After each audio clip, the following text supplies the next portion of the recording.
These were Otis's scans when he very first came into the office. So he is the white dot, and ideally we want to see that white dot up in our green zone. That would mean that his body has a good balance between that internal gas and brake pedal, or that sympathetic and parasympathetic nervous system.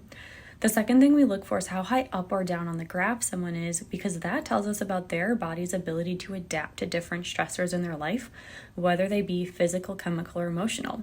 And in kids, we know that all of the neurodevelopmental change that they go through can be really taxing on their little nervous systems and their bodies. When we see Otis's scans here, we can see that he was so sympathetic dominant and so fatigued. There was a lot of exhaustion in his system, making it harder for him to go through these normal milestones like a kid should. So this is Otis's very first progress scan. And already we were seeing a really big change in his parasympathetic nervous system re-engaging and turning back on.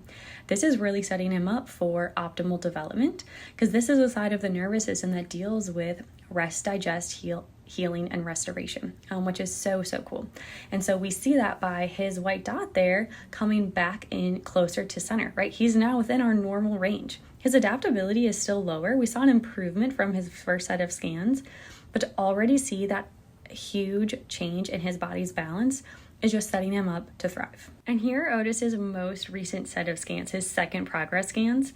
We're seeing an improvement in that balance, and this time we saw a really big change in his body's adaptability, meaning how his body is handling all of the neurodevelopmental change on top of any of the physical, chemical, or emotional stressors that his little body is dealing with has vastly improved. His body now has a really solid bandwidth to keep perpetuating healing and change and development exactly like we should. No wonder his parents are seeing him now run around and start to say words, where before he was unable to do that. Really amazing changes in this little dude's body.